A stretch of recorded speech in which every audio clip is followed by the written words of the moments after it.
Every holiday season, I am always thrown off by how much money I have to spend, and every holiday season, I really wish I had better saving habits, which I should have learned early. Acorns Early is the money app and debit card that makes it easy to grow kids' smart money habits. Do for your kids what our parents didn't do for us. Why didn't they have apps available in the 90s? Acorns Early lets kids learn by doing. They can earn money with the in-app chores tracker, practice real-life budgeting with automatic allowances, and even set their own savings goals. I love this because it's not just a card, it's their card with over 35 customized designs to choose from. Plus, kids feel the impact of their spending choices, sparking independence and confidence with every swipe. And parents get peace of mind too. You don't have to worry about your kid asking for money every time you go out. Now they're going to manage their money. You can set spending limits, send money when you need to, get notifications, and step in if the card is ever lost. This is such an important thing to learn so early on.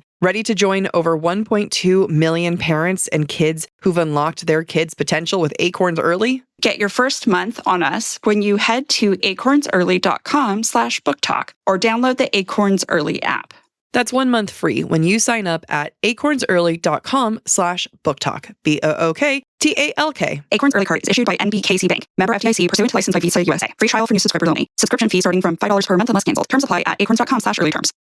I've developed a new morning routine that makes me feel absolutely ready for the day, and it always starts with AG1. AG1 Next Gen is a daily health drink clinically shown to support gut health and fill in common nutrition gaps. The problem with the holiday season coming up is that I love to eat sugar, and if I'm not careful, that's all I consume. That's why I consume AG1. With 5 probiotic strains and over 75 vitamins and minerals, AG1 Next Gen replaces the need for multivitamin, probiotics, and more. And it actually tastes good. What I love about AG1 is that it replaces all the different supplements I would normally take in pill form, and it's so much easier to drink a drink than take 10 pills. AG1 Next Gen is helping raise the standard because they have so many multiple gold standard clinical trials. And all of that in an industry where not everyone invests heavily in research. They go to great lengths with their rigorous peer-reviewed clinical trials. What I love about investing in AG1 is that it's flexible and risk-free. I can adjust, update, or cancel my membership at any time. There's also a 90-day money-back guarantee, and it's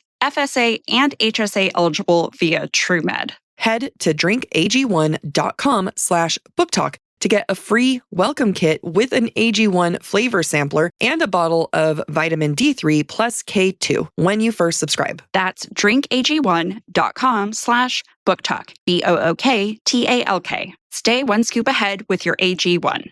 I can't believe it, but the countdown is on. Holiday season is here, and I am freaking out about what gift to get everyone. Uncommon Goods takes out the stress out of gifting, and I am so grateful that they have so many options. Uncommon Goods has the cutest acoustic gramophone speaker. It's handcrafted out of walnut. You put your phone in it, and it's just a cute little amplifier. Uncommon Goods has something for everyone, from moms and dads to kids and teens, from book lovers, history buffs, and diehard football fans to foodies, mixologists, and avid gardeners. You are going to find thousands of new gift ideas that you won't find anywhere else. The products are high quality, unique, and often handmade or made in the US. Many are crafted by independent artists and small businesses, so you can feel good about the business you're supporting and make every gift feel meaningful. And with every purchase you make at Uncommon Goods, they give back $1 to a nonprofit partner of your choice.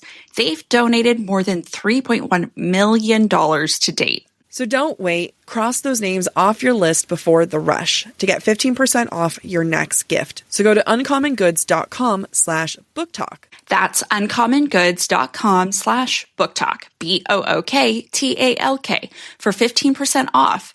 Uncommon Goods. We're all out of the ordinary.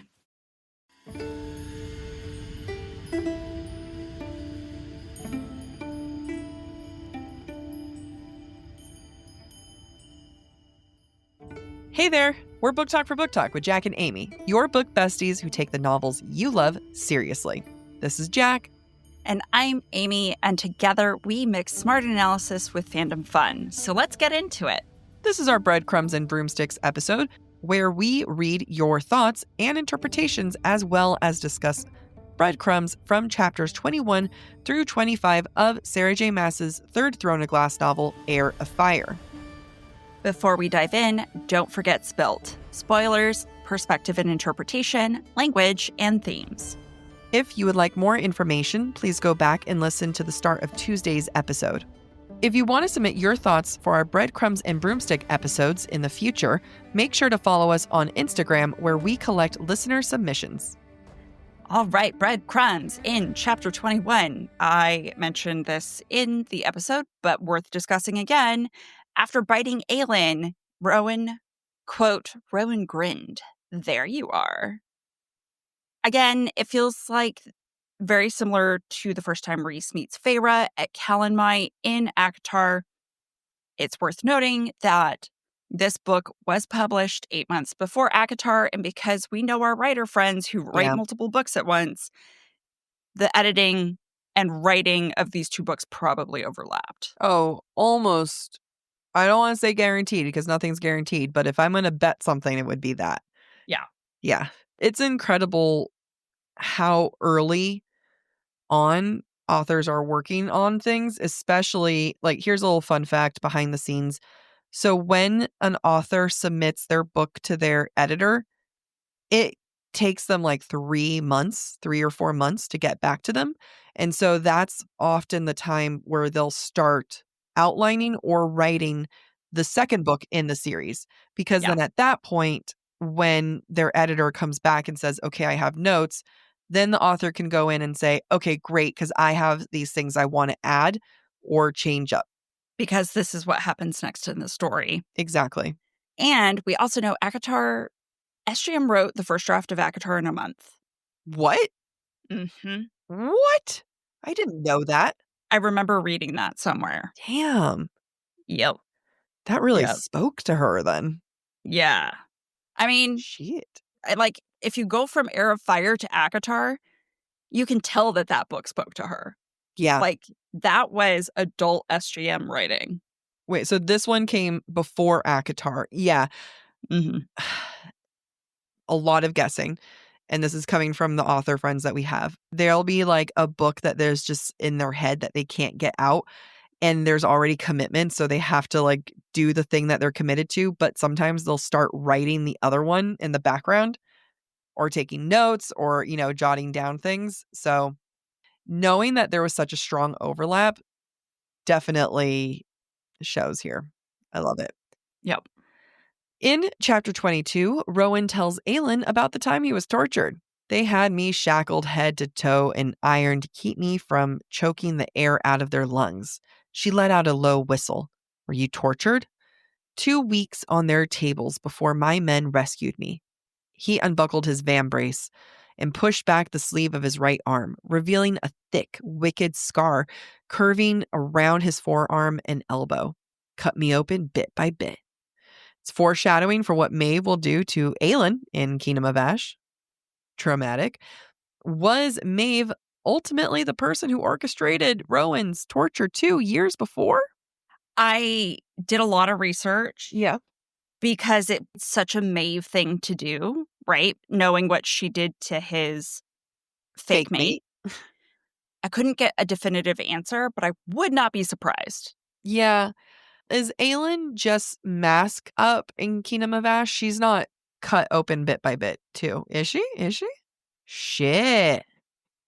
And then healed over again, and then cut, and then healed, and cut, and healed. How unfortunate. And then sometimes she sees Fenris being tortured. Yeah, it's all very, very, very dark. Yeah.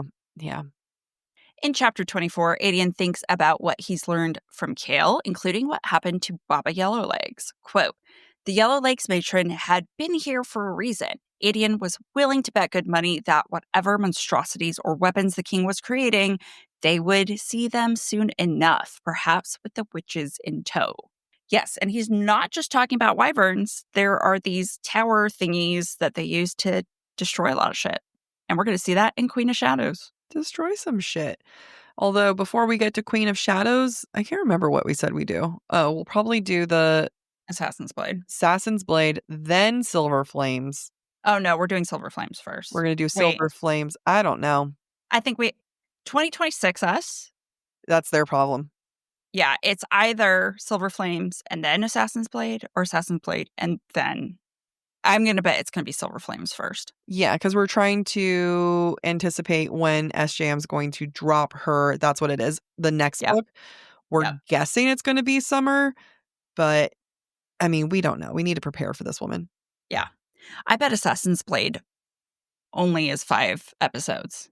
Yeah. I mean, we're doing one per part. Yeah. Yeah, per part, essentially. And then also, yeah, we're going to have to come up with timelines of like, just in case it's not till the end of next year versus... She needs to announce a date. She needs to announce this shit so fucking bad right now. Okay. Also in chapter 24, quote, "But we never learned what happened to Aelin. Aelin, Lord Chaol and Lady Marin's daughter and heir, almost a year younger than Aelin." We're going to find out what happened to her real fast in Queen of Shadows. She's alive. She's alive. She's going to be with Chaol. Have you seen all those TikToks that say Chaol brought Selena to her mate and she brought Chaol to Aelin? No, Aelin is not who you're thinking it is. Aelin is the person with Oh my God, I love Aelin so much more. No, I love Aelin. Yeah, she and Manon become friends. Yeah, and then she ends up with the big Lorcan. Oh, I love Aelin. Who am I thinking? You're thinking Irene. I can't. Jessica? Katie? Rebecca? All right. Amy? Jacqueline? Use some fucking real names in here. You're going to hurt the feelings of a real Aelin out there. No, because she's cool. So, we asked our listeners, in your opinion, what is the moment that Rowan and Aelin's relationship changed from antagonists to allies? When do they become friends? It started with, quote, "Because she's dead and I'm left with my worthless life." Oh, okay. Plan some pages. Just basically this episode when Selena's talking about Nehemia being dead. Oh, we didn't even cover that. I mentioned it briefly, but yeah, interesting. All right, Callie says, "It's been a while since I've read Heir of Fire, but bathtub scene probably when he sees her scars. That's definitely going to be a huge, huge, huge moment. And I am excited to cover it because that goes more into the whole like baptism, cleansing of sins thing. Yeah. You know, I love that shit." Jade says, "I can't remember that well, but after she gets injured and he carries her to his room." Yeah, that's definitely like inner sanctum feeling. Oh, right. Of course there's going to be an injury. That's how it always... And that's when she becomes privy to his inner sanctum. Yeah. There's always got to be an inner sanctum. Yeah. Also, why does sanctum sound dirty? There's always got to be a caring scene. Mm-hmm. I just realized I'm going to get picked up like a princess later. The thing about Los Angeles fall is I need a sweater in the morning. And because I go to work every day, it needs to be stylish. And Quince has got your back, Amy, because they are able to provide those sweaters and outerwear and everyday essentials that help you feel luxurious, but it's also timeless. And you are a sucker for timeless fashion. 100%. If I invest my money, I don't want to have to spend it again for a long time. That's why I buy their $50 Mongolian cashmere sweaters, because they're made not only for the workday, but the everyday. Honestly, I've been eyeing Quince's Italian wool coats, and I've never had a wool coat. But I think it's time. I think I'm ready to upgrade my life to a wool coat. And it's great because with Quince, the cut feels designer and the quality really rivals high-end brands, but without that insane markup. That's because they work directly with ethical, top-tier factories, and they skip the middleman to offer prices 50% less than similar brands. One of my all-time favorite sweaters that I got last year was their boyfriend fit sweater. I keep that in my car because that is my, oh no, I forgot to bring something favorite sweater that I I know I'm going to look good and works with every outfit. So step into the holiday season with layers made to feel good,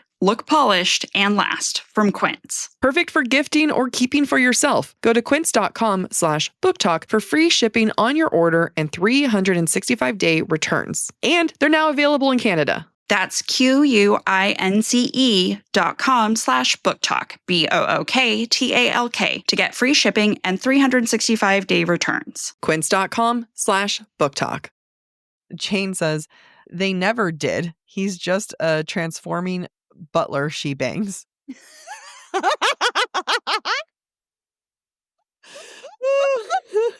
That's amazing. This one says, when he finally sees the scars on her back and grows big enough balls to admit he was a judgy prick about her. Wow. Say less. I know. I love it when they're wrong. I love it And when they they're admit it. Samantha, let me say what they said and then I'm going to say what I love. Samantha says, when they escape the skinwalkers. I love that the listeners are kind of also catching on to some of the things that we saw. Mm-hmm. And I agree with you guys. Yeah. Danielle says, when she almost burns out, which I think is what just happened just now. Here's my question. Did she actually almost burn out, or was she just shaken by it? Because he said that shaking you're experiencing is burnout, is when you're close to burnout. I think she was just freaked out by the whole thing and it wasn't close to burnout. I agree with you. I'm sure it was a way for SJM to get the burnout information out there. Yeah. Without Aelin, because she's unreliable, acknowledging what's really happening. Yep. Malika says, in my opinion, Rowan started changing the moment Emery, the cook, calls him out for being cruel. I don't think that's happened yet. No, not yet. But that's a good point. Also, yeah, that's a good point. If an old gay man tells you you're being cruel, you really need to check your life. So you true. really need to check your life. This listener says, with the weird ghosty things in the yard. I don't know if they mean skinwalkers or the No, I think white. The whites. When she pisses herself and vomits? Yeah. Oh, okay. I feel like I understood what they're saying. I don't know if I agree with it, but I feel like I got them. Yeah. Bad Attitude says, the moment he wraps his hand around her mouth when he comes to help with the skinwalkers. Yep. Well, she was feeling that moment too, apparently. She was like, you can be my special friend. Kenny also says, when they're hunted in the woods, when she tries to run away and she's forced to shift. Cammie says, one other scene that comes to mind is the story time when she starts asking about Maeve. I don't remember that, but I'm excited. Oh, yeah, that's later. Katie says the, quote, who did that to you scene. Tori says, her Endovier lashings reveal. He realizes she's more than what she presents. Yeah, I mean, that's going to be such a good moment to show off. Quick sidebar with you, Amy.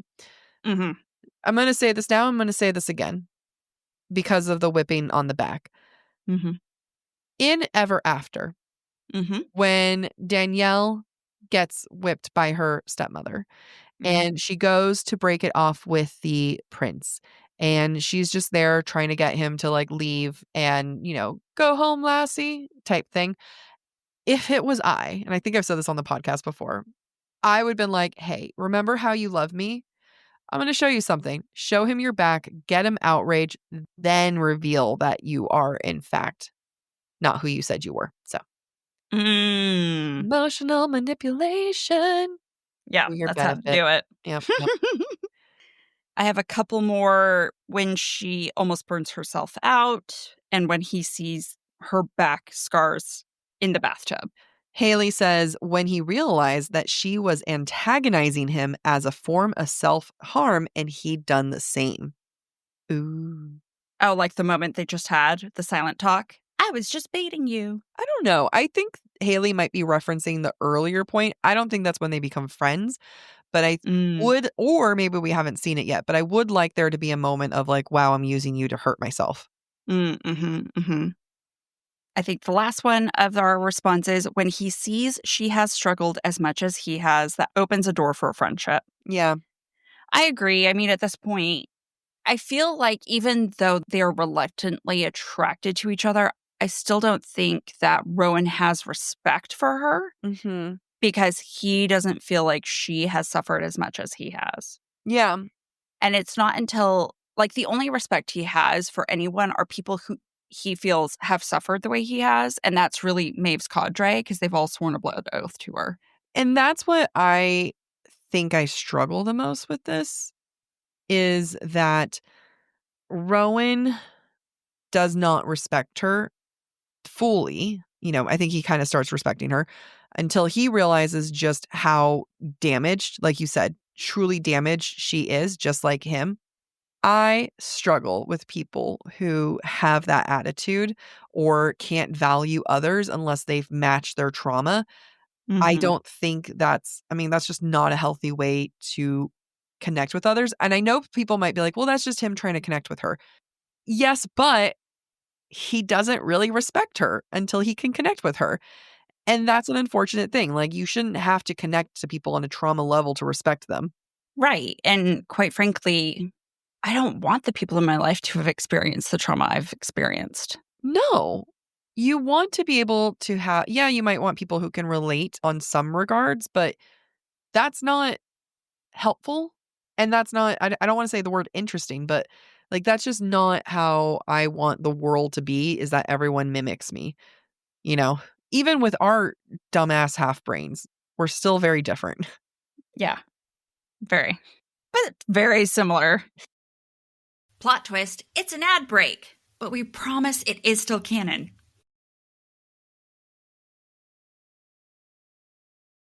I recently got Gel X at a nail salon, and I am sad because I miss my Olive and June press-on nails, and I'm legitimately going to go get them removed so that I can go back to Olive and June. I'm obsessed with their press-on nails. Olive and June press-ons are so great, but they don't limit themselves to just press-ons. They have gel, they have builder gel, and they have regular manicure polish. It's everything you need for a salon quality manicure in one box. It comes with salon grade tools designed just for DIY. The gel mani system comes with everything, including a 5-finger LED lamp, salon grade tools, and their HEMA free gel polish that lasts up to 21 days.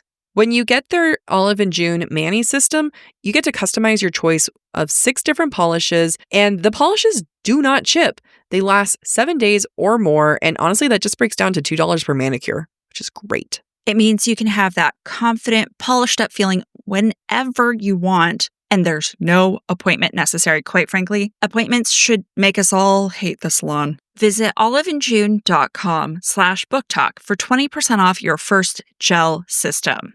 That's oliveandjune.com/booktalk, BOOKTALK, for 20% off your first gel system.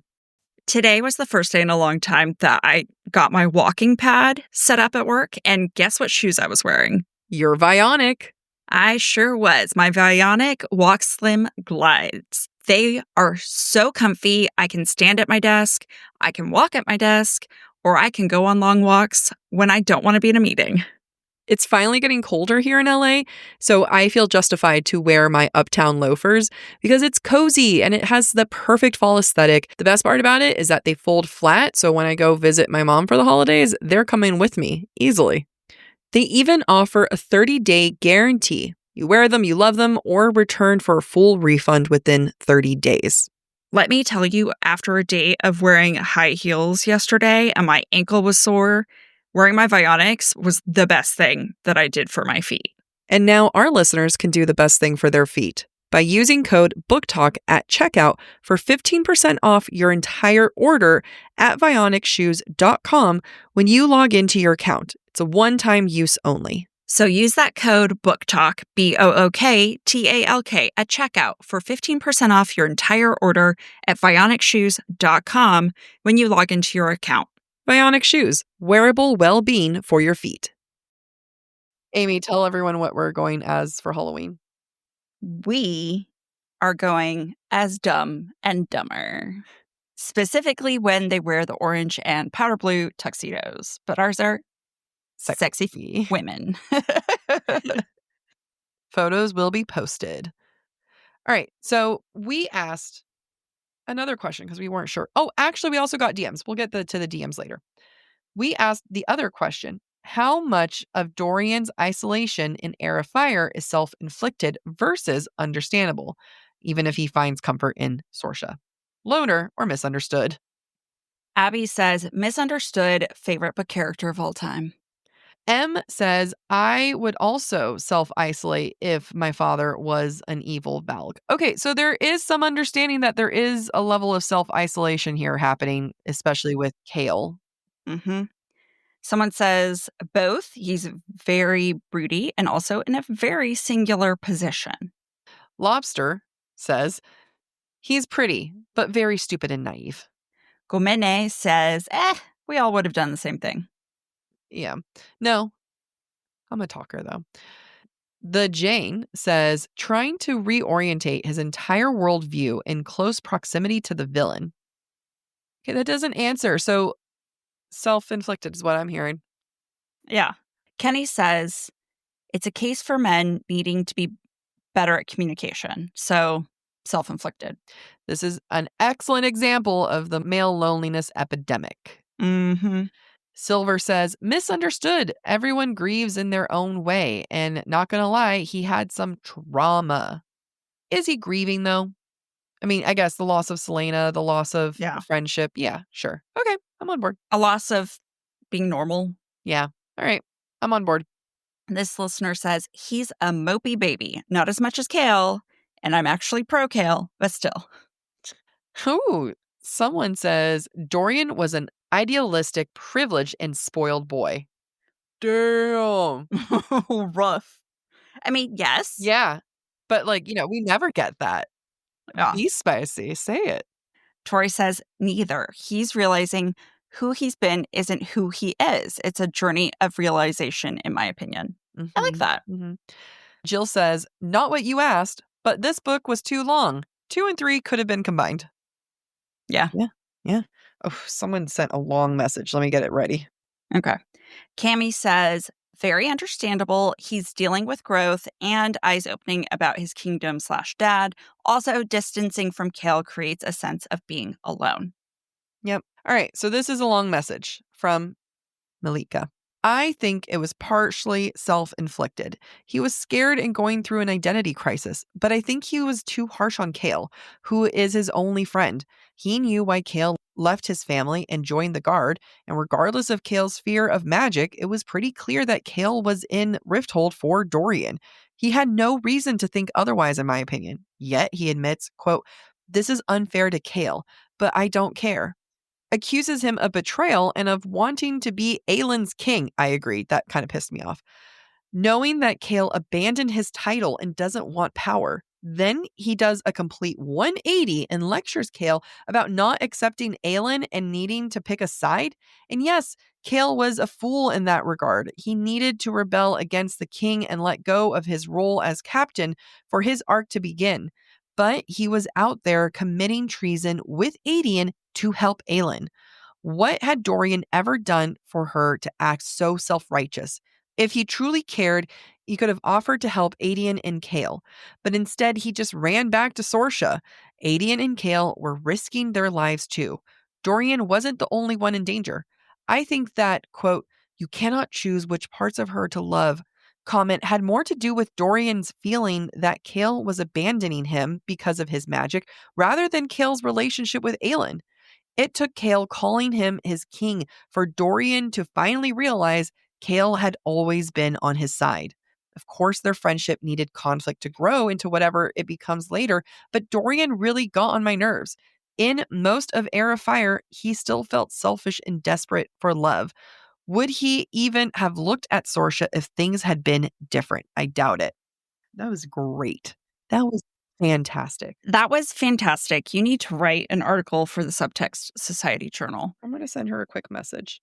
I completely agree with her, though. So when Dorian says you can't choose which parts of her you love, I agree that Dorian was really speaking about himself because his biggest fear is that Chaol is so straight-laced and such a rule follower that he is untrustworthy. That's why Dorian never tells Chaol about the magic Yeah. in Crown of Midnight. Yeah. So, yeah, I agree. I think I pity Dorian more than I can't stand Dorian in this book because I think he is realizing for the first time in his life, he doesn't know if he has any real relationships with anybody Yeah. because he's an asshole to Chaol in the first 2 books. Horrible to him. He's not a good friend to Chaol. So what does Chaol owe Dorian? The answer is nothing. Yeah. And the fact that Chaol still looks out for Dorian despite Dorian being an asshole to Chaol actually means a lot. And I so know. it doesn't surprise me that it does take Dorian a while to realize, you know what? I don't deserve Chaol's friendship, but Chaol is actually a true friend. Yeah. It's really unfortunate. Now that she's armed us with this information, I am so revved up to when we get to that part of you can't choose which parts of her to love because people cite that so often. And I think she is spot on. That is Dorian talking about himself, not Aelin. Yep. I mean, it could be both, right? It could be both, but there is at least 50% of what Dorian is saying, his meaning is about himself. Yeah. My favorite part about the holidays isn't the holidays, it's the linen sheets that I get to switch into because it makes it cozy. You are such a sheets girl. I am. And Wayfair makes it so easy because they have the best holiday sheets and honestly, all of the best holiday decor. Wayfair is the place to shop for all things home. And you honestly know you're an adult when you start getting home things for holiday gifts. You also know you're an adult when you buy from Wayfair and you just scroll through their website like it's just a fun social media thing to do. Most of my things in my room are from Wayfair. And guess what? They have up to 70% off during their Black Friday sale. Starting October 30th, you can shop Wayfair's can't miss Black Friday deals all month long. Wayfair is the go-to destination for everything home, no matter your style. Earn rewards and get the best savings in the neighborhood with Wayfair's new loyalty program. You get 5% back on every item across Wayfair's family of brands, free shipping, members-only sales, and more. Terms apply. Wayfair makes it easy with fast and free shipping, even on the big stuff. Let me tell you, I've gotten a desk within 2 days. Don't miss out on early Black Friday deals. Head to wayfair.com now to shop Wayfair's Black Friday deals for up to 70% off. That's WAYFAIR.com. Sale ends December 7th. The holidays throw me off purely because I'm not at work. I lose track of everything. The number one thing that I lose track of are my nutrients. It is always the first thing to go, which is why I am obsessed with Ritual, especially their essential for women 18 plus. Their essential for women 18 plus multi contains 9 key nutrients in 2 delayed release capsules designed for optimal absorption per day, which means it's gentle on the stomach with a minty essence. And quite frankly, I love that minty essence because there's nothing worse than taking a pill that tastes like crap. Ritual even conducted a university-led clinical trial for their Essential for Women 18 Plus multivitamin to assess its efficacy. The results? It increased vitamin D levels by 43%, omega-3 DHA levels by 41% in just 12 weeks. I honestly need to get my partner on this. She needs both. We all need it, which is why we have the perfect code for you today. Our listeners get early access to their Black Friday sale for 40% off your first month at ritual.com/booktalk. That's ritual.com/booktalk, BOOKTALK, for 40% off your first month. Don't miss out on their best sale this season. We have a couple DMs. Would you like to read them? Yes, I'm going to go to the ones that are in message requests. Oh, yes. All right, this is from Megan regarding, do you want Chaol or Dorian first? Yes. Or sorry. Rowan or Aelin first? Rowan or Dorian? Jesus, my brain. Okay, I'm going to do the Dorian question first. I think it's very much self-inflicted because he's too scared to tell Chaol what is going on, but I also think Chaol avoids him because he has Celaena's secret too. They both have something to hide from each other, and it causes them to avoid each other, making both of their isolations self-inflicted. I think this is what leads Chaol into an even lower place in Queen of Shadows, and the Sorsha of it all is what makes Dorian's journey in Empire of Storms more interesting. So, to conclude, it's self inflicted because he shouldn't have avoided Chaol, but it's definitely understandable because as we learn, he has a lot of raw power, no idea how to control it, and is scared of being found out and killed for it. Mm-hmm.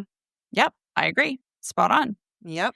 Megan also responded to the Rowan Aelin question, and she says, "For me, this is a toss up between when she starts overheating at the celebration and he puts her in the bath and finds out about Endovir, or when they get chased by the skinwalkers after she runs away and he comes after her. However, I don't think you see the mate of it all until Queen of Shadows. Like, I think their relationship grows from enemies to friends in this book, and at the end, when she gives up the ring for him, you start to think, okay, maybe they could be more, but you see they grow more in Queen of Shadows." We have Layla responding to our Dorian prompt. And she says, "Erring on misunderstood because I don't think Chaol would compromise Dorian's safety with the truth about Aelin, Aedion, magic, the rebels, etc. And also, his only other friend was Celaena, who's now gone, and he doesn't know why. Literally, who else is there already in his life for him to maintain a close relationship with?" Yeah, I mean, it's hard because he has, his relationships are, little to none. Yeah. And I think it's difficult. However, I believe in you, Dorian. Okay. Would you like to read Megan or Isabella or, oh, we got more. Krista? I'll read Krista. Okay. Krista responded to the Rowan and Aelin prompt saying, "I haven't reread it yet, but the moment I recall when it specifically changed was when he saw the scars. It was almost that his opinion of her started to change when he realized the degree of pain that she experienced, that there's more to her than assumed." Again, it just comes down to the fact that he only values her pain. Yeah, it's true. And people are more than their pain. Yeah. Okay, regarding the Dorian isolation question, Miranda says it's very understandable, especially with the discovery of his magic. He may not yet know how much danger he's in if his magic is exposed to the king, but he knows enough to be rightly afraid and extremely cautious. As he's essentially in enemy territory with few people he can completely trust and really no one equipped to teach him to control magic, I see his isolation as survival. I also agree. Yeah. I like that. Isolation as survival. Yep. Okay, so here is a response for the Rowan and Aelin from Megan. This is a little longer, just letting you know.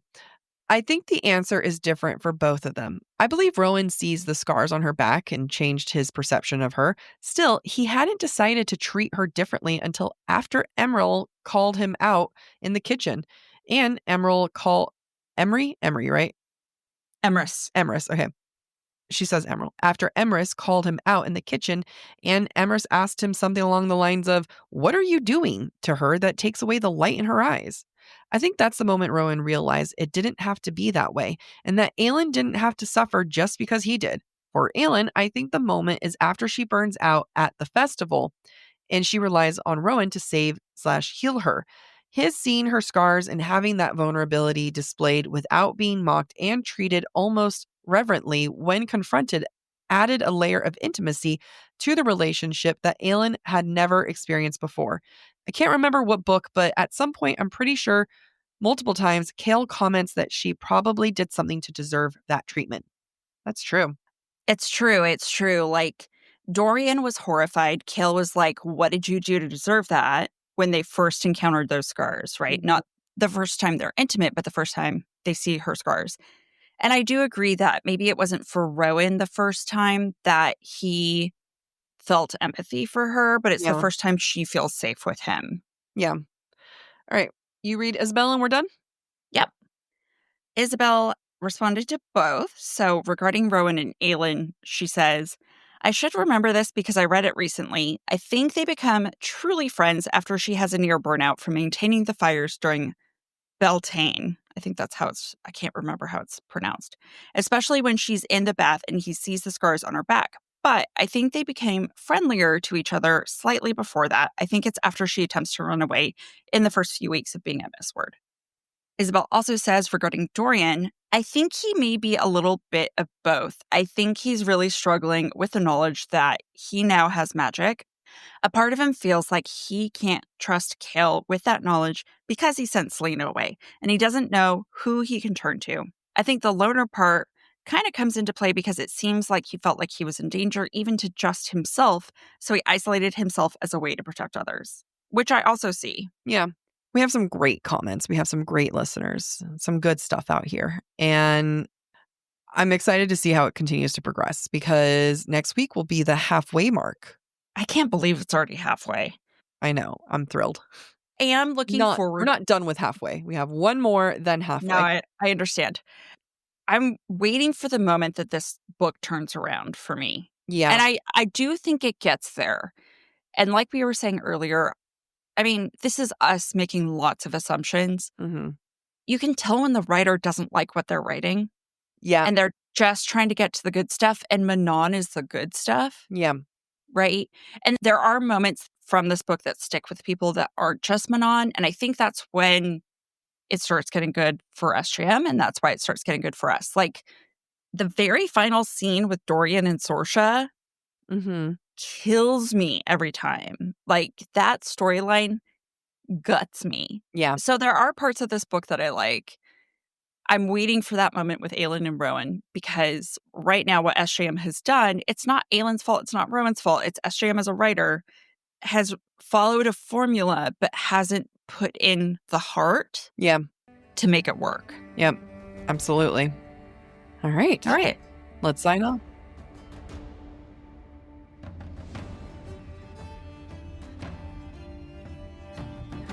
Thanks for listening to Book Talk for Book Talk with Jac and Amy. Join us next week as we dive into chapters 26 through 31 of Heir of Fire. If you're enjoying the show, don't forget to rate, review, and subscribe on your favorite podcast platform. It really helps other readers find us. And of course, we'd love to hear what you thought of today's episode. Share your comments through our forum at booktalkforbooktalk.com, and we might feature your feedback in a future mini episode or a Patreon exclusive episode. For merch and more ways to support the show, head to booktalkforbooktalk.com. You can follow us on TikTok, Instagram, and YouTube at the handle @BookTalkForBookTalk. And don't forget to join us by subscribing to the Subtext Society Journal.substack.com to get more insights into the romantasy and romance world. Bye.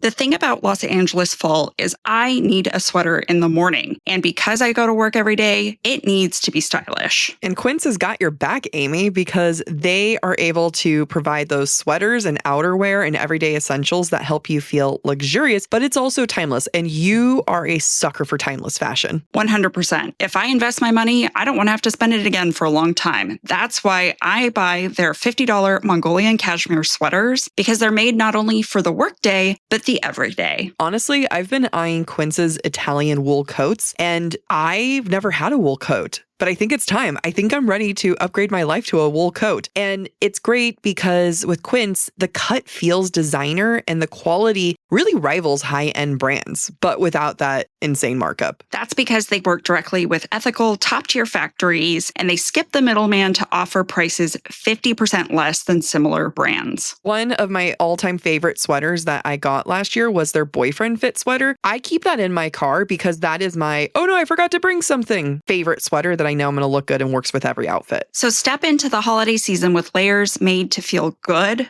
look polished, and last from Quince. Perfect for gifting or keeping for yourself. Go to quince.com/booktalk for free shipping on your order and 365-day returns. And they're now available in Canada. That's QUINCE.com/booktalk, BOOKTALK, to get free shipping and 365-day returns. Quince.com/booktalk.